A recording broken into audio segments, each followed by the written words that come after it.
그리고 이제 이어서 그러면 이것은 이제 글로벌 금융위기 이전까지의 논의고 그 이후에 또 이제 이 논의가 있었어요. 그래서 여러분들이 잘 알다시피 2008년도 글로벌 금융위기가 발생하고 나서 G20 정상회의가 출범했다고 그랬죠.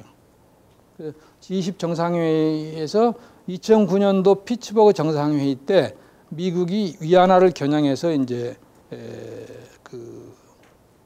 환율 제도의 문제점을 거론하는데 그 배경은 글로벌 불균형입니다. 글로벌 금융위기가 났을 때 중요한 요인 중에 하나가 뭐라고 그랬어요?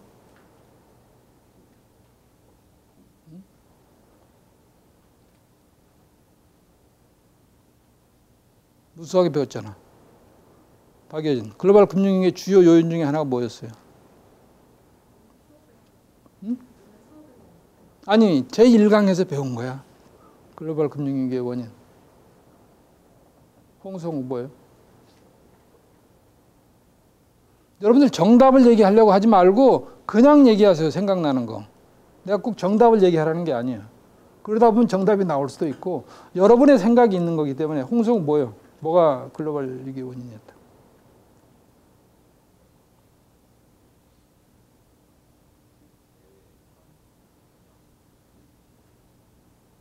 그러니까 틀렸더라도 크게 얘기하세요. 뭐?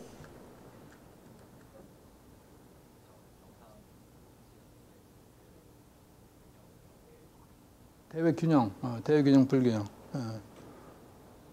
이건우.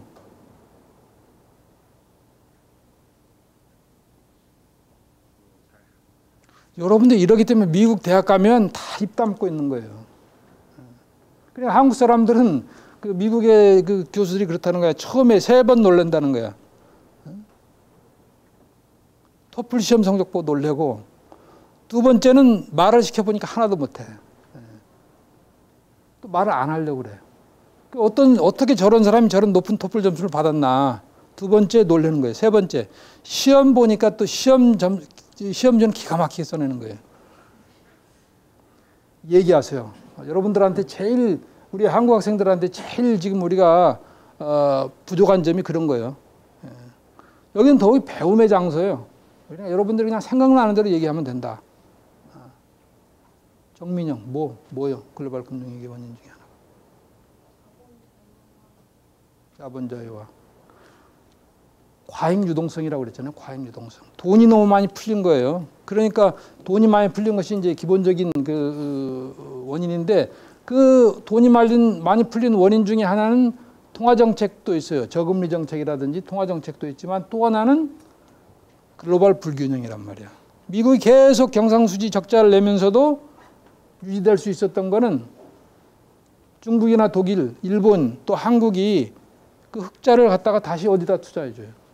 미국에다 투자해준단 말이에요. 그러니까 미국은 경상수지 적자가 나도 자본수지 수입으로 유지가 되는 거예요. 그래서 결국 이것이 미국 시장의 그 유동성을 계속 유지해줬다 이거야. 그래서 그렇게 된 그 과잉 유동성, 글로벌 불균형이 생긴 그 근저에는 중국의 무역수지 흑자가 있고 중국의 무역수지 흑자의 원인은 위안화의 저평가다. 이렇게 타겟을 한 거죠.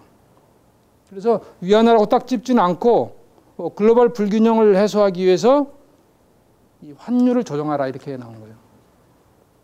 그래서 가이스너가 모든 나라들이 경상수지 흑자를 GDP의 4% 넘게 하지 않도록 이렇게 해라. 환율 직접 얘기 안 했어요. 뭔 수산을 쓰든지 하여튼 그 이면에는 이제 환율을 조정하라는 얘기죠. 보통 그 당시에 중국이나 뭐 독일 이런 나라들이 경상수지 흑자가 GDP의 6%, 7% 이렇게 다른. 이건 지속 가능하지 않고 이런 것들이 세계 경제의 불안전성과 이런 것들을 유발한다는 거죠. 그래서 그렇게 이제 소위 뉴메리컬 타겟팅을 요구를 했어요. 그런데 뭐 중국과 독일 이런 나라들이 발끈했죠. 이거는 그 환율을 인위적으로 조정하라는 얘기냐? 그렇게 안 된다. 그래서 이제 그 다음에 2010년 11월에 이것이 초미의 서울 정상회의에 이슈가 된 거예요. 잘못하면 G20이 깨진다는 얘기까지 그때 나왔어요. 미국이 얼마나 세게 밀어붙이고 중국이나 독일이 얼마나 강하게 저항하느냐에 따라서 G20 정상회의 결의가 또 회의 자체가 무산될 수도 있다. 근데 이제 그때 뭐 재무장관들이 머리를 맞대고 그 전에 또 대피트인 재무차관들이 이 밤을 새워서 문구를 만들어 가지고 이제 합의를 한 거예요. 이게 그래서 이제 이 11월 정상회의 앞서서 10월에 경주에서 재무장관 회의가 있었어요. 근데 재무장관 회의에서는 정상회의 가기 전에 모든 이제 이 정리를 다 하고 거기서 어느 정도 워딩을 다 맞춰가지고 가는 겁니다. 근데 거기서 시장 결정적인 환율 제도로 이행하자. More Market Determined FX 시스템으로 가자. 그리고 이런 글로벌 불균형을 확대시키지 않게 해서 경쟁적인 환율 절하를 자제하자. Refrain from competitive devaluation of currency의 합의. 이런 문구를 이제 넣어가지고 대강 넘어가는 거예요. 근데 그 이제 이완화 절상에 대해서는 이것이 하나의 중요한 분수령도 됐지만 그 전후에 계속 미중 간의 갈등 요인입니다. 그래서 미국은 위안화를 더 빨리 절상시켜라. 중국은 위안화가 지속적으로 절상되고 있다. 우리 할 만큼 지금 하고 있다 이런 얘기고. 근데 이제 IMF는 위안화 가치가 작게는 5%, 많게는 25% 이상 과소평가돼 있다. 그러면서 이제 우리 원화에 대해서도 약 많게는 20% 정도 저평가돼 있다고 이제 2011년 4월에 보고서를 냅니다. 그래서 결국은 G20 정상회의에서 국제 환율 제도에 관한 논의는 글로벌 리밸런싱의 대안으로서 제시가 됐는데 결국은 이제 이걸 통해서 그러면 환율이나 이런 걸 직접 이렇게 우리가 합의가 안 되기 때문에 이 자본이 너무 빈번하게 왔다 갔다 하는 데 대해서 좀 관리할 필요가 있다. 그리고 글로벌 유동성 규모에 대해서 IMF나 이런 데서 정기적으로 이렇게 점검을 해서 G20 정상회의에 보고도 하고 거기서 정상들 간에 논의도 하고 이렇게 해서 글로벌 유동성 관리를 좀 강화하자. 그리고 이 과정에서 IMF가 좀 아무래도 실무적으로 감시 활동을 하고 보고서도 내고 이런 방향으로 결국은 이 컴프로마이즈가 되는 겁니다. 그래서 결국 이 글로벌 위기 이후에 그 환율 제도 개혁에 관한 논의도 국제적인 공감대를 이루지 못한 상태다. 그리고 이제 뭐 여러 가지 기축통화 논의가 그 이후에 있었는데 기본적으로는 달러의 위상이 약해졌다는 거죠. 소위 팍스 달러리움이 그 위상에 있어서 공격을 받고 있는 겁니다. 그래서 미국의 국제 수지가 악화되고 그 여러 이제 뭐 71년도에 뭐 베트남 전쟁으로 인한 전비라든지 85년대 레이거노믹스에 따라서 이제 또 여러 가지 국제 수지 적자가 확대되고 일본의 경제가 부상되고 이런 과정을 거쳐서 이제 이 해결책들이 몇 가지 이제 이렇게 제시가 됐는데 브레튼 우드 체제가 붕괴된 이후에 변동환율제로 이제 이행을 했고 플라자 합의회에서 이제 예노하고 마르크 또 그 이듬해 프랑도 절상이 됩니다. 그래서 이 주요 통화 가치가 달러 대비 절상하고 그러는데 현재 우리가 이 상황에서 지금 달러의 그 위상 약화 문제를 어떻게 풀어야 될지 아직 이제 해답이 없는 거예요. 그래서 이게 이제 달러의 리사이클링 구조고 이것이 바로 이제 글로벌 임밸런스의 하나의 시스템이고 이거를 이제 제대로 자리를 잡게 하는 것이 글로벌 리밸런싱인데 이 부분이 현재는 자본 이동 관리, 국제 유동성 관리, IMF 감시 이런 수준에서 지금 국제적인 합의가 이루어졌다. 이제 최근에는 또 이제 미국이 이제 그나마 제일 지금 나아요. 상황이 나아서 QE를 축소하기 때문에 미국으로 자금이 유입되면서 오히려 최근에는 달러 위상이 또 강화되고 있어요. 그러니까 이 그때 상황에 따라서 이 달러 위상이 변하는데 전체적으로는 지금 달러 위상이 계속 침식당하고 도전받는 그런 상황이다. 그리고 이제 위안화를 이제 기축통화하기 위해서 중국이 이제 여러 가지 이 주장과 정책을 하고 있습니다. 그래서 이제 위안화 표시 무역 결제가 이제 확대되고 있고 또 위안화 자산풀도 확대되고 있고 중국이 금이나 외환 보유고도 이제 많이 축적을 하고 있고 또 국제금융기구 IMF나 이런 데서 중국의 위상도 강화되고 있고, 또 자기네들이 장기 계획으로서 2020년에는 위안화를 완전 퇴환하겠다, 컨버터블 커런시로 바꾸겠다, 이렇게 해서 2020년에는 중국의 상하이를 이제 뉴욕과 같은 금융 중심지로 키우겠다는 이제 중장기 비전을 가지고 추진을 하고 있어요. 그래서 실질적으로 이제 위안화가 이제 많이 국제적으로 무역거래에서 사용도 되고 결제도 되고 여러 가지 이제 그 위상이 확대되고 있는 건 사실입니다. 그러나 아직도 전체 세계 은행들이 보유하고 있는 외화 자산 그 규모로 보면 미 달러, 유로, 파운드, 엔, 그리고 이제 요 한참 밑에 지금 이제 위안화가 따라가고 있고, 그리고 과거에 이제 영국 파운드화에서 미국 달러로 기축통화가 바뀔 때 그 상황, 그때 그 세계 경제 중심이 이렇게 영국에서 미국으로 넘어갈 그때 대책이 그때보다도 아직은 경제 비중이 낮다. 그리고 이제 제일 치명적인 게 소위 위안화의 소위 퇴환 가능성이 없다는 거죠. 특히 자본거래 부분에서 자본시장이 아직도 개방이 안 되고 있습니다. 그래서 불완전한 자본 계정 차이와 그리고 정치적으로 또 경제 체제상으로 아직도 사회주의 그 경제 체제를 가지고 있기 때문에 위안화가 국제통화, 기축통화가 되기 위해서는 사실은 아직도 상당한 제약 요인들이 많다. 그래서 전제가 완전 퇴환과 국제화가 이루어지고 또 아시아 지역 내에서 적어도 중심 통화 역할을 하고 이런 단계를 거쳐야 기축 통화가 된다. 그리고 이제 또 하나의 기축 통화로서 유로화인데 실질적으로 유로화는 출범 이후에 상당히 그 가치 안정이라든지 또 국제 자본거래, 경상거래에서 많이 활용이 됐어요. 그래서 보유고 대체 통화로 달러를 대체 통화하는 통화로서의 유로의 위상이 계속 커져 왔습니다. 그래서 실질적으로 현재 달러를 대체하고 있지는 못하지만 달러를 보완할 수 있는 이 기축 통화의 하나인 거죠. 또 엔도 마찬가지입니다. 국제적으로 통용이 되거든요. 컨버터블합니다.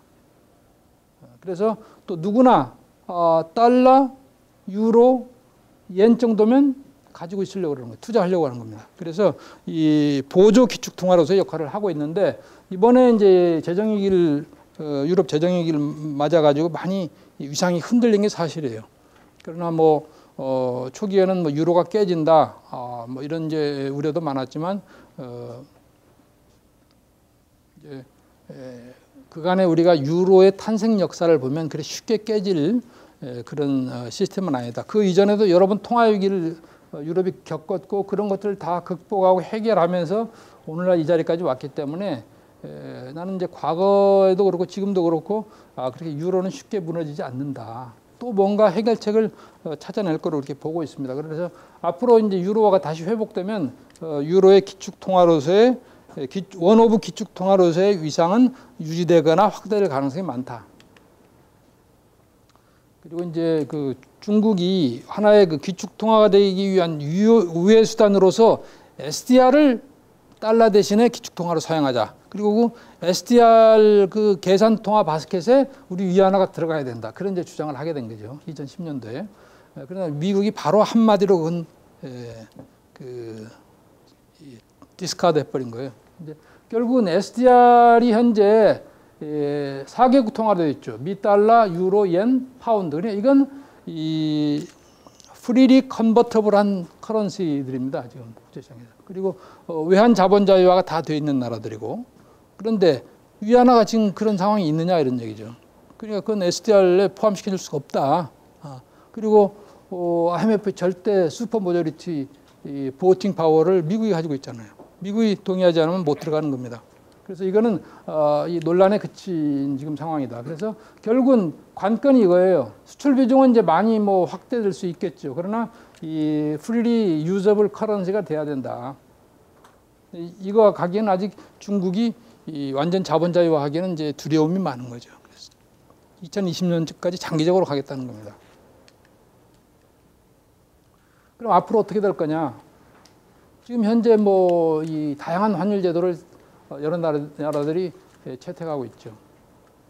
금융시장의 변동성도 계속 증폭되고 있고 투기 세력의 공격을 또 유발하고 주기적으로 외환위기가 발생한다. 그러나 과거 브레튼 우드 시스템과 같은 이런 어떤 강력한 기축통화, 단일 기축통화 또는 기축통화 연합이 나와가지고 세계의 지금 통화 가치를 하나로 안정시킬 수 있는 그런 대안은 합의는 컨센서스는 없다는 거예요. 그래서 이런 상황이 상당히 지속될 것이다.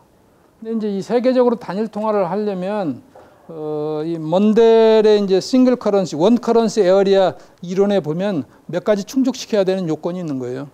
그 중에 하나가 가맹국의 임금과 가격의 경직성이 적어야 된다는 거죠. 그러니까 서로 교역이 자유로워되고 또 이 국가 간의 물가 차이가 별로 없어야 되고 임금 차이도 별로 없어야 된다는 거예요. 그래야 하나의 통화를 쓸 수 있다는 거죠. 그리고 외부 충격, 외부의 충격에 대해서 잘 적응할 수 있어야 된다. 이제 그 외에도 전 세계가 하나의 통화를 써야 되려면 모든 나라들이 통화 주권을 포기해야 되는 거예요. 정치적으로 어려운 거죠. 미 달러가 아니고 중국 위안화가 아니고 유로가 아닌 어떤 우리가 가상의 싱글 커런시를 만들어낸다고 그럴 경우에 모든 나라들이 그걸 수용을 해야 되는 건데 우리가 아직 거기까지 이르려면 간단치 않다.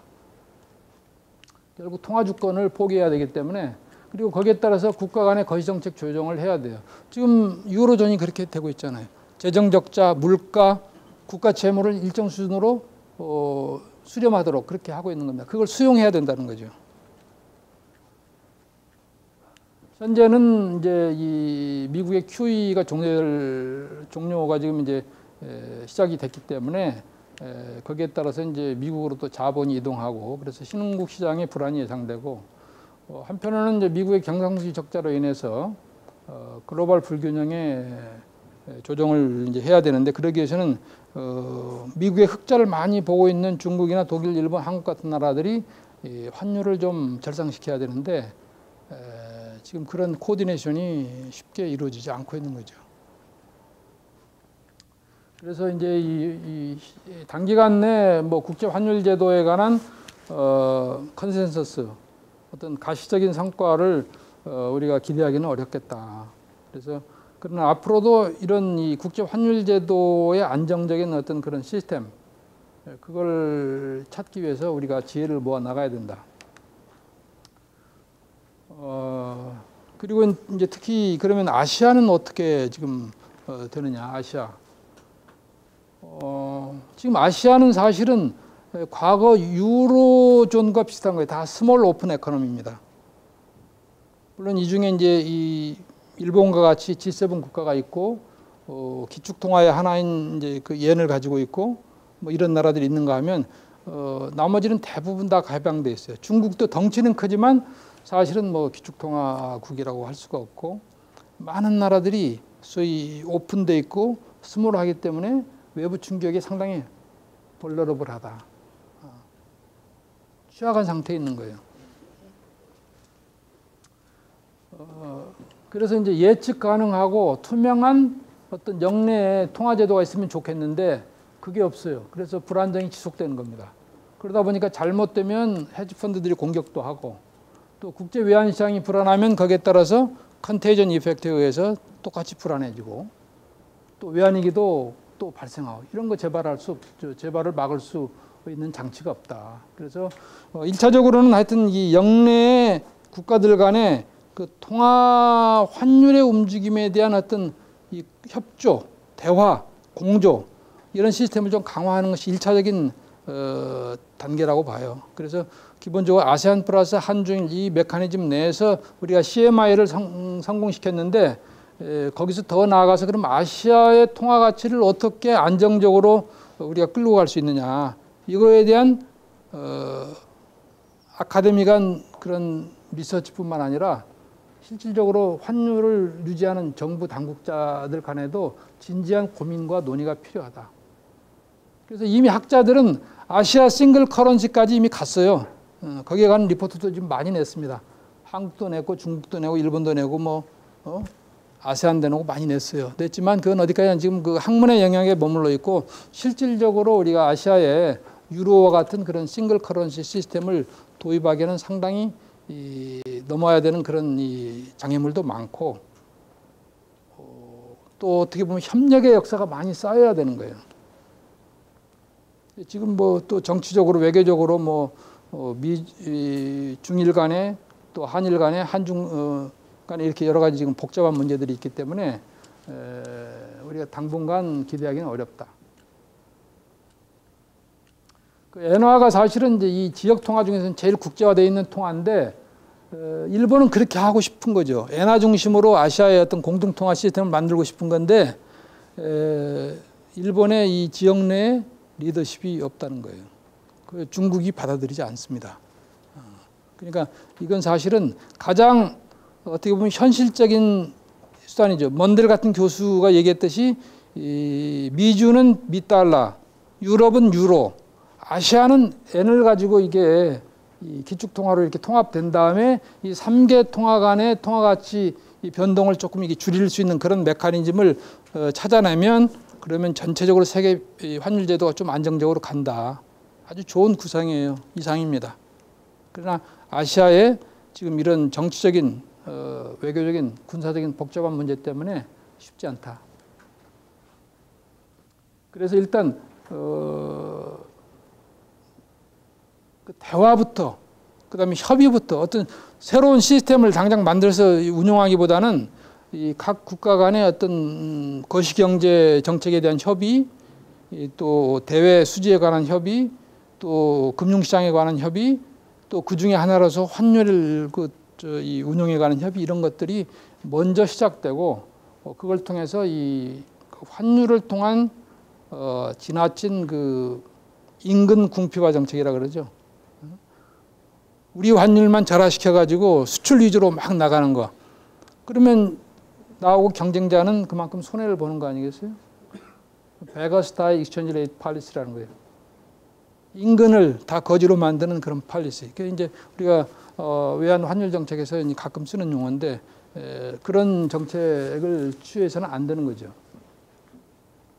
그래서 한국은 그러면 이 속에서 일단 우리 거시 경제를 좀 건실하게 운영을 하고 적어도 국제 수지가 중기적으로 대외 균형을 벗어나지 않도록 그렇게 거시 경제를 운영할 필요가 있고 환율은 가급적 우리도 변동 환율제를 채택을 했고 외환시장 하부 구조를 확충을 하고 있는 상황이기 때문에 환율이 가능하면 시장의 수요와 공급에 따라서 결정되도록 그렇게 하는 게 좋다는 거예요. 환율이라는 게 결국은 대외 수지의 불균형을 조정할 수 있는 유일한 건 아니지만 가장 중요한 가격 요인 아닙니까? 그러니까 우리가 적자가 많이 날 때는 우리 원화 가치가 절하가 돼야 되는 거죠. 우리 원화 환율이 올라가야 그래야 우리 한국 제품의 경쟁력이 생겨나고 그래 국제 수지가 개선되는 거 아니겠어요? 또 우리가 국제 수지 흑자가 너무 많이 나면 그것도 부담인 거예요. 그렇죠. 조그만 나라가 너무 국제 수지 흑자가 많이 나면 수출업자한테는 좋지만 환율이 흑자가 많이 나서 절상되어야 함에도 불구하고 절상이 안 되고 있으면 수입업자한테 불리한 거예요. 또 외채를 쓰고 있는 사람한테 불리하다 그랬죠. 그래서 하여튼 이 대외 수지가 균형을 크게 벗어나지 않는 범위 내에서 적정하게 운영을 해야 되는데 그거의 대외 경쟁력의 키가 되는 것이 바로 그 가격이 환율이다. 그리고 이제 이렇게 변동 환율제를 정착시키기 위해서는 우리가 외환시장 규모가 커져야 되겠죠. 그래야 일시적으로 돈이 이렇게 들어오거나 나가도 시장 전체 풀이 크기 때문에 환율이 크게 요동을 안 치는 거예요. 우리가 작은 연못에다가 큰 돌멩이를 던지면 이 큰 파문이 일겠죠. 그러나 큰 강이나 바다에다 돌멩이 하나 던져봐야 아무런 영향이 없듯이 일단 한국의 외환시장 규모가 커져야 된다. 딜러들도 많이 생기고 거래량도 불어나고 또 어떻게 보면 변동폭도 좀 커지고 이렇게 해서 해야 한국의 외환시장이 이 규모의 어떤 경제를 늘릴 수가 있고 그래야 원화를 좀 투자해도 좋겠다. 또 원화로 무역거래에 결제 통화로 삼아도 좋겠다. 이렇게 되는 거지 이 시장이 작으면 불안하니까 안 쓰는 거죠. 그래서 그런 노력들을 해야 되고 거기까지 갈 때는 우리가 어찌됐든 이 스몰 오픈 에코노미면 나중에 큰 외부적인 상황 변화나 내부적인 문제가 생길 때 이 최후의 보루는 외환보유고이기 때문에 외환보유고는 어느 정도 좀 넉넉하게 가지고 가는 게 좋다. 그리고 나아가서 이제 이런 아시아 통화협력기관에서 한국이 계속 어떤 그 새로운 아이디어를 제시하고 리더십을 발휘하면서 끌고 나가야 된다. 그렇지 않으면 다른 사람들 위주로 이렇게 이 논의가 진행되게 돼 있는 거예요. 한국의 환율 제도는 그간에 뭐 여기까지는 되게 뭐 그냥 정부가 매일매일 환율을 고시하는 그런 시스템이었어요. 그러다가 이제 복수통화 바스켓 제도를 도입을 해가지고 STR 바스켓과 독자 바스켓 이거를 적당한 가중치를 두어서 운영을 하면서 실세 반영 장치라는 걸 뒀어요. 이건 그때 정부가 사실은 오늘 5원이 절상돼야 되는데 하루 절상폭이 너무 크다. 그러면 정부가 한국은행에다 지시를 하는 거예요. 오늘은 3원만 올리지. 이게 바로 실세 반영이에요. 이것 때문에 결국은 제대로 우리 경쟁력이 반영이 안 돼가지고 환율 조작국 시비를 당하고 미국이 압력에 의해가지고 우리가 1980년대 말에 대폭 그 원화를 절상시키는 이제 그런 상황이 벌어집니다. 그래서 이 다음에 시장 평균 환율 제도, 그 다음에 자유변동 환율 제도 이렇게 이제 이행을 하게 됐어요. 그래서 이제 이 IMF 외환위기 이후에 우리가 아무 준비 없이 변동환율제를 이제 이 수용을 해가지고 초기에는 참 어려웠어요. 내가 여러분들한테 보내준 그 강의 노트, 강의 텍스트에 보면 그 과정들이 나와 있습니다. 그래서 여러분들이 한번 기회가 되면 읽어보세요. 이게 우리가 외환위기 이후에 사실은 어느 신문에도 보도가 안 됐지만 정부로서는 이런 고충과 이런 어려움이 있었구나 하는 것을 여러분들이 알게 될 겁니다. 그래서 외환시장을 안정을 위해서는 일단 정부가 시장의 신뢰를 유지하는 게 중요하다. 그리고 정부가 이 국내 금융시장, 직접적으로는 금융시장이지만 전체적으로 세계 경제가 어떻게 돌아가고 있는지 아주 업투데이트하게 알고 있어야 된다는 거죠. 그리고 만약에 시장에 꼭 개입해야 될 때는 언제 들어갈 거냐, 어느 강도로 들어갈 거냐 이런 거를 아주 충분히 잘 감안해서 전략을 세워서 하되 이 개입의 주체는 이제 한국은행입니다. 정부가 직접 들어가는 건 거의 없어요. 되게 한국은행을 통해서 시장 개입을 하기 때문에 한국은행과 항상 긴밀한 공조를 해야 된다. 이 둘이 싸우면 안 되는 거예요.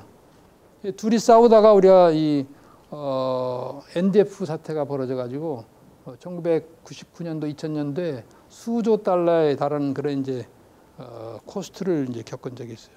그런 내용들이 대강 그 강의 텍스트에 나와 있습니다. 그리고 이제 변동 환율제를 운용하는데 한계, 아까 얘기했죠. 시장이 작기 때문에 이 프리폴 할 수 있다. 외환시장이 마비될 수가 있어요. 그래서 여러 가지 이제 한계가 있기 때문에 지금 정부가 일단 평시에는 시장에 놔두지만 갑자기 환율이 크게 흔들릴 때라든지 갑자기 일정 기간 절상되거나 절하할 때는 스무딩 오퍼레이션이라는 걸 하고 있고 이제 이런 거를 가지고 대외적으로 설명을 하고 있어요. 미국이 자꾸 이제 이렇게 정부 간 대화에서 원화가 너무 절하돼 있지 않느냐 이런 이제 지적을 할 때 우리는 스무딩 오퍼레이션 이상 안 한다 이렇게 이제 얘기들을 하고 있습니다. 그래서 여기 보면 이제 이 적정 환율, 원화의 적정 환율이 얼마냐 이게 잘 밖으로 나오지 않는 자료예요. 여러분들 그냥 강의를 위해서 이제 기재부 우리 후배들한테 이제 이렇게 내가 받아가지고 설명을 해주는 겁니다. 이제 근데 이게 이제 다 들어가면 IMF 같은 게 있어요. 이제 2013년 7월에 IMF가 이제 원화를 평가했는데 기준연대를 2005년으로 해서 아직도 한 많게는 8% 정도 저평가되어 있다. 또 절상하라는 거죠. 그리고 이제 한국은행은 2002년도를 기준으로 해서 이미 우리가 2% 정도 고평가되어 있다. 그리고 KDI는 이제 93년 기준으로 해서 우리가 약 15.7%나 저평가되어 있다. 이렇게 그런데 기준 연도가 다 다르죠. 그래서 다르게 나올 수밖에 없습니다. 그래서 이게 결국은 경상수지의 균형이 크게 무너지지 않을 정도의 환율 수준을 정부가 찾아내는 거, 그리고 그걸 균형 환율로 보고 그리 수렴하는 그런 노력들이 필요한 거다. 그래서 이 가격을 예를 들어서 뭐 일반 제품이나 이런 것은 거의 시장에 맡겨져 있는데 정부가 컨트롤하는 것이 이 돈값, 환율하고 또 뭐 있어요? 공공요금 컨트롤하죠. 그만큼 경제 전반에 미치는 효과가 크기 때문에 그렇게 하는 겁니다. 그래서 앞으로 우리 제도 운영도 이 변동환율제 그 프레임워크를 유지하면서 그러나 대내외 균형이 무너지지 않도록 그렇게 해야 된다. 그래서 기본적으로 시장 수급에 맞게 중장기적으로 거시경제 상황과 환율이 원화 환율이 미스 얼라인먼트 되지 않도록 그렇게 환율을 운영해야 된다. 그리고 또 하나 중요한 것이 하부 구조를 확충하는 것이다. 그리고 또 위기 시에 대비해서 지난번 우리가 2009년도에 했듯이 미국이나 이런 기축통화국들하고 통화 수업도 미리미리 이렇게 구축해두고 아시아의 그 치앙마이 이니셔티브 이런 이제 그 협의도 강화하고 장기적으로는 동아시아의 공동통화를 도입하기 위한 그런 부단한 협력과 대화가 필요하다. 원화의 국제화 문제는 여러분들 또 이제 요즘 이제 이 관심 사항이기 때문에 간단하게 넣었는데 원화가 국제화되면 참 좋겠죠. 그러면 달러로 표시하지 않아도 되고 해외 원화 들고 나가서 그냥 써도 되고 지금 뭐 많은 이 동남아 국가에는 원화를 또 이제 실질적으로 거래를 하기 때문에 그렇게 하지만 국제적으로 프리리 컨버터블 한 그런 커런시가 되기 위해서는 계산 단위, 지급 결제, 가치 저장 그 세 가지 기능을 가져야 된다. 그러나 이제 그렇게 하기 위해서는 이제 그렇게 하면 이 장점도 있고 단점도 있습니다. 그러나 아직 여러 가지 여건을 볼 때 우리 좀 아직 이르고 앞으로 이제 원화의 국제화를 위해서는 변동환율제를 충실하게 운용을 해야 돼요. 이미 자본자유와 외환자유화는 다 돼 있기 때문에 그런 면에서 우리가 위안화보다 더 훨씬 앞서가 있는 겁니다. 그러나 이 변동환율보다 충실하게 운영하고 외환 보유가 충분히 있어야 돼요. 그래야 누가 가치 저장 수단으로 원화를 보유하지. 원화 갖다 나중에 달러로 바꿔달라 그러는데 한국에서 돈 없다 그러면 안 되는 거죠. 그리고 다양한 위기 대응 수단이 갖춰져야 된다. 예, 이 강의는 지금까지 한 내용을 정리한 거니까 여러분들이 한번 읽어보세요. 그리고 이 뒤에 여러 가지 환율 제도에 대한 설명들이 있으니까 여러분들이 한번 쭉 읽어보면 이 전체적으로 국제 환율 제도를 이해하는 데 도움이 됩니다. 예, 오늘 강의는 여기까지 하고